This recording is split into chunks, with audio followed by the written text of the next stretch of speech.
2 linggong bakasyon po, Nay? Salamat. Oo, anak. Kasi pakiramdam ko, makakabuti din naman yun para sa'yo. Kasi syempre, diba, ang dami mo nang pinagdaanan. Simula pa nung namatay ang lolo mo hanggang dun sa nangyari sa atin, diba? Grabe din naman yun.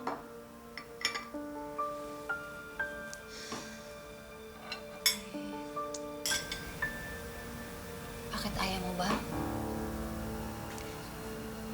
Kasi, Nay, hindi naman po ako pwedeng hindi po mag-duty kasi kakabalik ko lang po ulit sa Apex. Tapos kakastart lang po ulit ng residency ko. Ay, alam ko na, anak. Kung gusto mo, kausapin ko na lang si Ma'am Giselle. Naku, sigurado kung papayag yung maiintindihan ka nun. Nay, thank you po, pero gusto ko din po kasing dumuti eh. Kasi sayang naman po yung mga pwede ko pong matutunan, di ba? Napakasipag talaga nitong apo ko. Pero, okay ka lang ba talaga?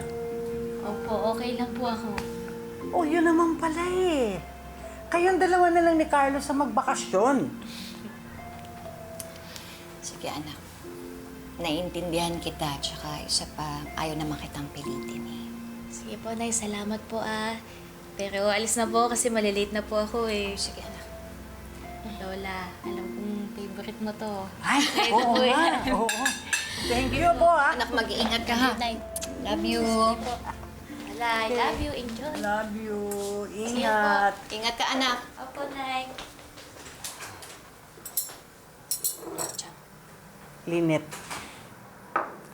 siguro, grabe din ang pinagdaanan ni Doc Carlos, ano? Kasi, yun lang ang nangyari sa kanya, konting galos. Gusto na niya magbakasyon. Samantalang ikaw, na na-hostage, kung tutusin, mas grabe nangyari sa'yo. Okay ka lang, wala lang. Wala lang sa'yo. Chang, alam niyo po, kung meron po ako isang bagay na natutunan dun sa session ko kay Doc Denise, sinabi po niya sa akin na hindi naman po yan sa lala ng isang bagay. Kasi syempre po, may mga tao na matitibay, malalakas ang loob. May mga tao naman na hindi. Parang ako po, diba? Nung nilooban kami sa bahay, parang matagal po, medyo mga ilang weeks din po ako bago naka-recover. Tapos si Josa, nung nawala si Cromwell, mga ilang buwan din bago siya naka-recover. Si Zoe po, di ba last year nagkaroon din po siya ng mga, yung parang mental issues? O kaya ang mga tao, iba-iba po talaga eh. Talagang iba-iba ang mga tao. So, yun. Ay, Lynette. Oh, Carlos, bakit nakabihis ka? Saan ka pupunta? Uwi muna ako sa bahay natin para makapag-impake ako ng mga gamit. Uuwi ka? Sandali, kaya mo na ba? Kung gusto mo, ako na lang uuwi sa bahay. Ako na mag-i-empake. Dito ka na lang. Lynette, ako na lang. Kaya ko na to. Sigurado ka? Oo. Sige na, alis na ako. Mag-iingat ka, ha? Chang, una po ka.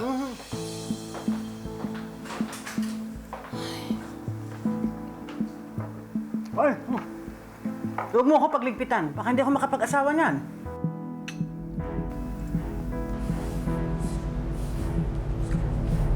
Dad, Oh, Harry. Tama-tama. May plano kaming magbakasyon ng Tita Lynette mo. Baka gusto mo sumama? hindi ako pwede. May photography class pa ako. At saka magkikita pala kami ni Tita Irene mamaya. Ano? Ay, nagpasket si Tita Irene sa akin ng shoot. Sabi niya sa akin, sama daw kita. Harry, matagal ko nang ialis sa buhay ko si Erin. Kaya huwag kang makipagkita sa kanya. At huwag kang makipag-usap sa kanya. Dad, okay naman kayo, di ba? Tsaka mabait naman yung tao eh. Hindi ko hinihinging opinion mo. And this is not a request. This is an order. Huwag kang makipagkita sa kanya. Order? Ano ako, Dad? Tauhan mo? Alam mo pinakaayaw ko? Yung sinusuway ako at kinakalaban ako. Kapag sinagad mo ako, baka makalimutan kong anak kita. Sige na! Umayt ka na doon!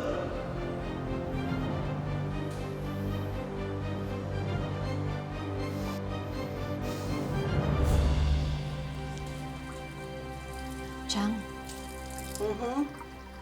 hindi ko yata dapat pinayagan si Carlos na umuwi dun sa bahay namin. Baka kasi may mangyaring masama sa kanya doon. Nako, tama ka. Baka mamaya, puntahan siya nung malanding ex niya ron. Sandali lang ho, Chang. Nakilala niyo po si Irene? Eh, oo, sa East Ridge. Filingerang imported na fraglet. Nako, wala akong tiwala sa babaeng yon. Masama ang vibes ko dun. Di ba sinabi mo sa akin na nangutang siya kay Carlos para pambayad ng utang niya? Tingin ko hindi eh. Nakilala namin eh. Ang daming dalang mga shopping bag. Palagay ko nilustay niya yung pera eh. Teka lang ho, Chang. Alam ho ba ni Carlos to? Oo! Gigil na gigil nga siya eh. Naku. Bakit? Nangungutang ba uli kay Carlos ng pera? Chang, hindi ko ho alam. Basta ang alam ko lang ho, ayaw na siyang pautangin ni Carlos. Ay, nako.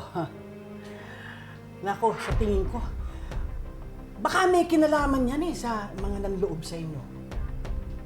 Di ba sabi mo ayaw na siya pautangin? Oh, edi desperado na siya. At ang taong desperado, walang sinasanto. Tandaan mo yan. Baka nga may kinuha pa yun sa bahay ninyo. Di ba nag-lunch siya doon? Kung ako ikaw, sundan mo si Carlos.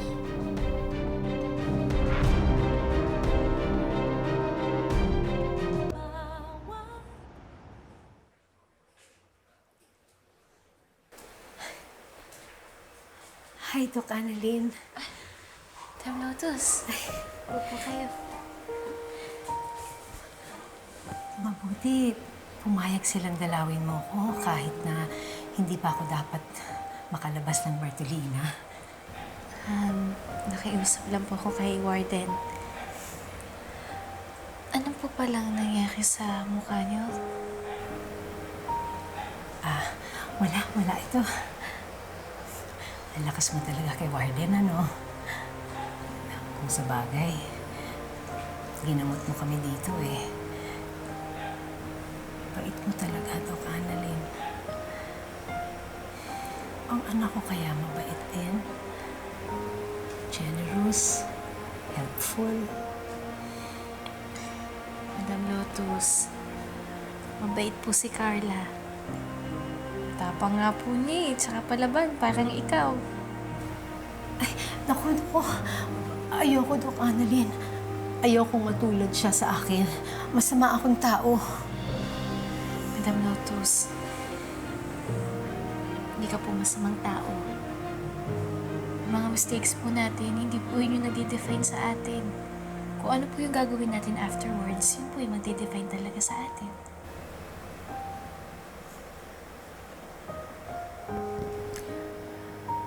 I'm so sorry sa nagawa ko sa'yo. Hindi ko malamang inisip na parang anak ko na ang sinaktan ko.